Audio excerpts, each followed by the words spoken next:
बिस्मिल्लाहिर्रहमानिर्रहीम अस्सलामुअलैकुम। Welcome to kitchen counter. कैसे हैं आप सब? आई होप आप सब खैरियत से होंगे, ठीक ठाक होंगे। आज की रेसिपी बड़ी ईद के हवाले से है। अगर आप आज इसे सीख लेंगी इस दम गोश्त को बनाना तो आपके ईद के दिनों में बहुत काम आएगी, क्योंकि इसमें हमने बहुत ज़्यादा लंबी चौड़ी कुकिंग नहीं करनी है गर्मी में। बस 5 से 7 मिनट आपने इसको फ्राई करना है गोश्त को और दम पर लगा देना है। इतना मज़े का यकीन करिए बनता है, बहुत पसंद आएगा आपको। देखिए कितना सॉफ्ट है। ये सारा इसकी मैरिनेशन का ही काम है, हर चीज़ हमने उसमें ही डाल देनी है।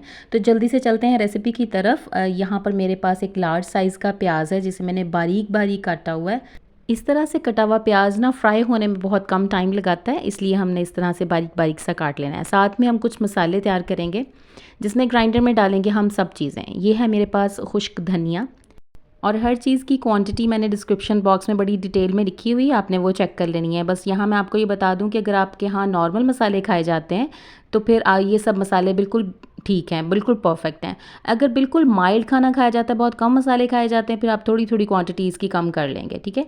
ये धनिया है, लौंग है, सब्ज़ इलायची है, एक छोटा सा टुकड़ा जावित्री का है, और साथ में ज़ीरा है।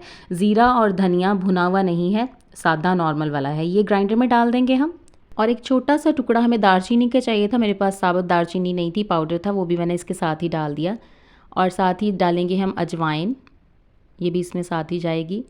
और साथ ही इसमें जाएगा कोकोनट थोड़ा सा, 5 से 6 पीसेस आपने कोकोनट के डाल देने हैं, और इसी तरह 4 से 5 पीसेस काजू के डाल देंगे, ये भी इसमें साथ ही जाएंगे। अगर इनमें से कोई चीज़ आपके पास ना हो तो स्किप कर सकते हैं। वैसे अगर ये दोनों चीज़ें डालें तो बड़ा अच्छा फ्लेवर आता है इसके साथ। 3 से 4 पुदीने के पत्ते इसमें डालेंगे, 2-3 सब्ज़ मिर्चें छोटी छोटी थी वो मैंने डाल दी, और साथ ही थोड़ा सा धनिया हमने इसमें डाला है। अब थोड़ा सा पानी डालेंगे, सिर्फ इतना कि ग्राइंडर इनको पेस्ट बना सके। बस थोड़ा सा 2-3 टेबलस्पून डाल दें और इसे पेस्ट बना लेंगे। अब ये जो प्याज है इसको फ्राई कर लेते हैं, डार्क ब्राउन इसको फ्राई करेंगे, जलाएंगे नहीं, लेकिन प्यारा सा डार्क ब्राउन से कलर का फ्राई करेंगे। तो ग्राइंडर में पेस्ट बन चुका सारे मसालों का इस तरह से। कोकोनट और काजू वगैरह को भिगो के रखने की ज़रूरत नहीं है, बस ऐसे ही थोड़ा सा पानी डाल के ग्राइंड करेंगे तो आराम से ग्राइंड हो जाएंगे। और प्याज भी हमारा मिनटों में फ्राई हो गया था। और इसके लिए टिप ये है कि प्याज को छीलने के बाद वॉश कर लें, लेकिन कटिंग के बाद वॉश नहीं करेंगे तो प्याज में पानी नहीं होगा, फिर ये बिल्कुल जल्दी से फ्राई हो जाएगा, ज़्यादा टाइम नहीं लेगा और बड़ा क्रिस्पी सा हो जाएगा। अब हम एक लार्ज बाउल लेंगे और इसमें सारी मिक्सिंग करेंगे, इसमें गोश्त भी जाएगा, इसलिए बाउल का बड़ा होना ज़रूरी है। और यहाँ पर मैं आपको बता दूं कि इस रेसिपी में पपाया पेस्ट डाला जाता है, लेकिन through out the year papaya available नहीं होता, सीज़न में ही आता है तो हम पपाया पाउडर यूज़ करेंगे। लेकिन अगर आपने first time papaya powder use करना है तो इसके लिए कुछ फैक्ट्स आपको बता देती हूँ, अगर आप फ़र्स्ट टाइम यूज़ कर रहे हैं तो। यहाँ आप इंस्ट्रक्शंस में देखेंगे तो 1 किलो के लिए 1 चम्मच रिकमेंड किया जाता है, लेकिन 1 चम्मच बहुत ज़्यादा हो जाता है। मतलब इतना ज़्यादा टेंडर हो जाता है आपका मीट के आप आलू खा रहे हैं या मीट, आपको पता ही नहीं चलता कि ये बोटी थी आलू था। अगर आप आलू गोश्त बनाएं तो बस दोनों इक्वल हुए होते हैं, तो मुझे इस तरह का नहीं पसंद, इसलिए मैं बहुत कम डालूंगी। अगर आप बहुत ज़्यादा इसको टेंडर करना चाहते हैं तो आप बेशक थोड़ा सा ज़्यादा भी डाल सकते हैं, मतलब 1 टीस्पून डाल लें, मैं तो ½ टीस्पून डालूंगी। इसमें ये होता है कि वो आपका मीट का पीस इतना घुलता नहीं है, ऐसा नहीं है कि वो बिखर ही जाता है, नहीं, वो अपनी शेप होल्ड रखता है, लेकिन जब आप उसे खाते हैं ना तो आपके दांतों को फील नहीं होता कि आपने मीट खाया। तो ये पपाया पाउडर के हवाले से थोड़ी सी इन्फॉर्मेशन थी उन लोगों के लिए जिन्होंने फर्स्ट टाइम यूज़ करना है। तो अब चलते हैं अपनी मैरिनेशन की तरफ, जिसमें हमने अपना मीट मैरिनेट करना है। बाउल में डाला है सबसे पहले दही और साथ ही क्रीम डाल दिया, ½ कप इसमें दही जाएगा और ½ कप ही इसमें क्रीम जाएगी। आप घर में जो दूध के ऊपर मलाई होती है वो भी यूज़ कर सकते हैं, मैंने भी वही की है। और ये जो हमने मसाले सारे ग्राइंड करके रखे थे वो भी इसमें डाल देंगे, इस तरह से सारा अच्छी तरह निकाल लेंगे। अब इसके साथ 2 टेबलस्पून घी डालेंगे हम, आप बटर भी यूज़ कर सकते हैं। गर्मी क्योंकि बहुत ज़्यादा है तो बहुत लिक्विड ही हो रहा था, मैंने इसे थोड़ी देर के लिए फ्रिज में रखा था। ये भी डाल देंगे, 2 टेबलस्पून है ये। अब ये जो प्याज हमने ब्राउन करके रखी थी वो सारी इसमें डाल देंगे। अच्छी तरह से इन सब चीज़ों को मिक्स कर लेते हैं। प्याज को हाथ से क्रश करके डालने की ज़रूरत नहीं है, इसने ऐसे ही मैरिनेट होना है और उसके बाद ज़रा सी हीट लगेगी तो ये अच्छी तरह से पेस्ट बन जाएगा प्याज का बिल्कुल। बस अब यहाँ पर 1 टेबलस्पून हम लहसुन अदरक का पेस्ट डालेंगे और साथ में डालेंगे हल्दी, सुर्ख मिर्च, नमक डालेंगे। नमक मिर्च आपने अपने टेस्ट के हिसाब से कम ज़्यादा कर लेना है। मैं मिर्च बहुत कम डाल रही हूँ क्योंकि ज़्यादा स्पाइसी नहीं खाया जाता हमारे यहाँ। और साथ ही इसमें पपीता पाउडर, ये मैंने देखें इतना सा डाला है, ½ टीस्पून है तकरीबन, बल्कि उससे भी कम है, ये डालेंगे इसमें। और साथ में इसमें 1 टेबलस्पून लेमन जूस जाएगा। मेरे पास जो लेमन थे ये बहुत ज़्यादा हार्ड थे, ग्रीन ग्रीन से थे, खट्टा तो बहुत था लेमन, लेकिन इनका जूस नहीं निकल रहा था।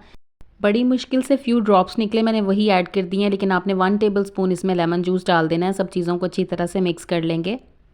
मीट में मैं यहाँ पर बीफ यूज़ कर रही हूँ, आप मटन भी कर सकते हैं। और मैं जैसे कि बताया कि दम गोश्त है, तो मैं इसको प्रेशर कुकर में नहीं बनाऊँगी, ऐसी ही कढ़ाई में बनाऊँगी। लेकिन अगर आप रेड मीट को बनाते ही प्रेशर कुकर में हैं तो आप उसमें भी इसको बना सकते हैं, कोई प्रॉब्लम नहीं है। देखिए मेरे पास जो मीट है ये हर तरह का मिक्स है, मतलब इसमें हर तरह का पीस है। इसमें फ़ैट भी है, बोन वाला पीसेस भी हैं और बोनलेस भी है। ये मिक्स है और 700 ग्राम्स है। तो आप इस रेसिपी से 1 केजी तक मीट आराम से बना सकते हैं। ये सारे इसमें डाल देंगे और ये बिल्कुल ड्राई होना चाहिए। आपने इसको थोड़ी देर के लिए छलनी में रख देना है वॉश करके, और सारे मसालों में इसे अच्छी तरह से मिक्स कर देंगे। और ऑयल डालेंगे इसमें 1/4 कप, और इसे एयर टाइट कंटेनर में डाल के फ्रिज में रखते हैं। मिनिमम 3 to 4 आवर्स के लिए मैरिनेट करें इसे, और मैक्सिमम आप ओवरनाइट भी रख सकते हैं इसे। ईद की दावत में भी ये रेसिपी आपको बहुत सहूलत देगी। बस इस तरह सब कुछ मिक्स करके आपने रख देना है फ्रिज में, और फिर अपने हिसाब से जब आप खाने और भी चीज़ें बना रहे हैं तो साथ में इसको आपको फिर बिल्कुल टाइम नहीं लगेगा। इसको रख देंगे फ्रिज में। और मैंने इसे 4 आवर्स का रेस्ट दिया था, क्योंकि इसमें घी भी था, बालाई भी थी। तो देखें ये ड्राई सा हो गया, ज़रा जम चुकी है बालाई और घी इसमें। अब हम इसे अपनी कढ़ाई में शिफ्ट करेंगे और इसे चूल्हे पर रखेंगे। मीडियम फ्लेम पर हम इसे फ्राई करेंगे पहले। तो हमने फ्राइंग इसकी पहले ही करनी है, उसके बाद हमने इसमें थोड़ा सा पानी डालकर इसे दम पे जब लगाना है, उसके बाद फ्राइंग नहीं होनी। इसी टाइम पर इसको अच्छी तरह से आपने फ्राई करना है कि मीट का अपना पानी वगैरह बिल्कुल ड्राई हो जाए। ये देखें, मैं आपको एक पीस दिखाती हूँ। ये देख रहे हैं आप, इसका पानी निकल रहा है। तो इसको हमने अच्छी तरह से ड्राई करना है फ्राई करते हुए, क्योंकि बाद में इसकी फ्राइंग नहीं होगी, फिर दम पे जाएगा और जितना हमने इसकी ग्रेवी रखनी होगी बस वो रखेंगे।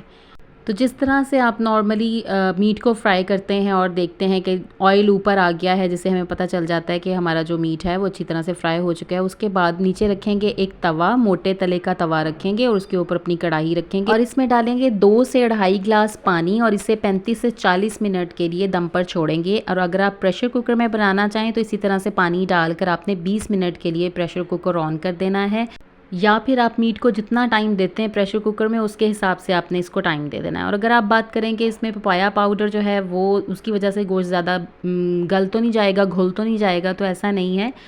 आपकी मीट का पीस जो है वो सॉफ्ट रहेगा, अंदर से टेंडर होगा, लेकिन इसकी शेप ख़राब नहीं होगी। तो इस तरह से मैंने 40 मिनट के बाद इसका एक पीस निकाल के चेक कर लिया था कि वो बिल्कुल गल चुका है, पक चुका है। उसके बाद मैंने सब्ज़ मिर्चों का दम दिया, थोड़ा सा सब्ज़ धनिया छिड़का इसके ऊपर, और ये हमारा दम गोश्त रेडी है। अच्छी चीज़ है, बहुत इजी सी है, ट्राई ज़रूर कीजिएगा ईद के दिनों में। अगर रेसिपी पसंद आई है तो प्लीज़ वीडियो को लाइक करना बिल्कुल ना भूलें। Thank you so much for watching. अल्लाह हाफिज़।